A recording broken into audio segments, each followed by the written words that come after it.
I am presenting on the idea of combination therapy and what our experience has been using single agents that are personalized for patients with cancer, and what we are finding regarding the need for combinations. Personalized cancer therapy is something that is new and is also rapidly evolving. In the old days, we gave therapy to patients rather indiscriminately. And what we found was that only a small fraction of patients would respond. The first generation of personalized therapy trials then matched patients with drugs based on the genetic findings that were driving the patients. But in this first generation, we were giving single targeted agents to patients. And what we found is that we could get great responses, but most patients relapsed. The disease came back and they died of the disease. And we now understand why, because cancer is complicated and there is more than one abnormality driving a cancer. So it now seems very rational that the next step should involve giving more than one customized therapy to patients, giving a combination that is personalized for that patient. What we have been doing is doing genomic profiling on really now several thousand patients.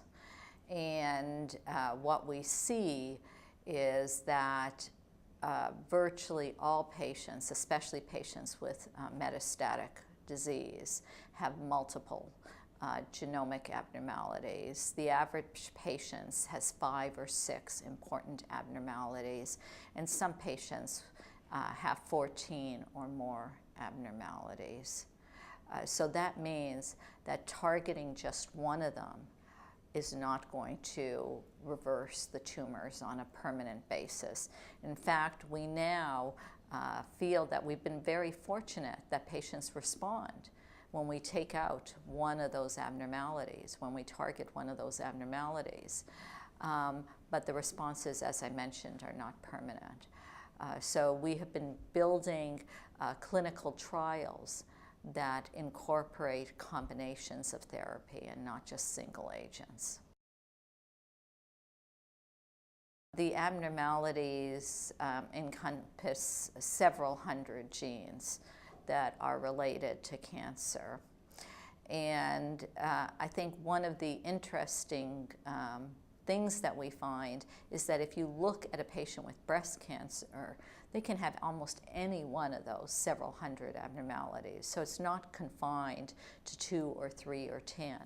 It's the whole spectrum can be abnormal in some subset of patients. But some of the most common abnormalities are in tumor suppressor genes, such as p53 and p10, and in cell cycle genes, such as the CDK4/6 genes, and in pathways such as RAS/RAF/MEK and PI3 kinase pathways. There are other pathways that come up frequently as well, but the ones I just mentioned are the most frequent. What we are doing with this information is synthesizing it, looking at large numbers of patients and putting it together, working in partnership with our bioinformatics specialists and our statisticians. And what we want to see is whether we can see patterns of abnormalities that emerge, or if indeed every patient will need their own customized cocktail of drugs. So we're still not sure which way that's going to turn out. We know, or we believe, that patients will need combinations, but whether there'll be a set number of combinations that work for most patients with a certain type of cancer, or whether every patient will be like a snowflake and have to have their own custom brew, that we're still working through. We now know that acquiring the medications is one of the biggest barriers for our patients. Now, fortunately, there are really several hundred new drugs that have been developed to target these abnormalities. And many of the drugs are now either approved, I'm in the United States, by the FDA, or they're in clinical trials. But even having said that, getting the drug for the patient may be very difficult. The clinical trial may be taking place in another city, so the patient has to travel. If the drug is approved, but it's approved for a different type of cancer, let's say the drug is approved for melanoma, but now we found a similar abnormality in lung cancer and we want to use the drug. Sometimes the insurance in the United States will cover that, but not always. So we have to, as a nation and really as a global community, develop mechanisms where we can get these drugs to patients, because that is probably the most difficult part of the whole thing. The future research plans involve what I believe are some of our most important protocols.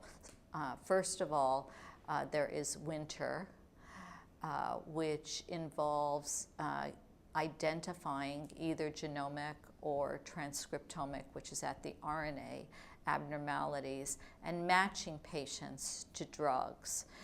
WINTER was the first clinical trial from WIN, and in that trial, the matching is mainly for single agents. But this is really a very advanced trial because we don't just use the genetic abnormalities to understand patient's tumor.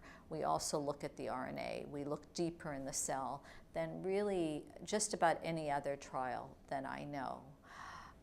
The next trial that we're developing is a trial that we've called SPRING, and SPRING will be aimed at lung cancer, and it will be the first trial, to my knowledge, whose objective is to look at the genomics, look at the RNA, use the most advanced technology to do the profiling, and to use combinations. Our plan is for 3 drug combinations that target the most important nodes that are driving the tumor. And I think this will be the first trial of its sort. Personalized medicine is making important headroads into the treatment of cancer patients, and that we now need to move from the first generation of trials that matched single abnormalities in patients' tumor to single targeted agents, to the next generation of trials which looks at all the abnormalities of a patient's tumor and creates a customized cocktail of drugs for that patient that is personalized.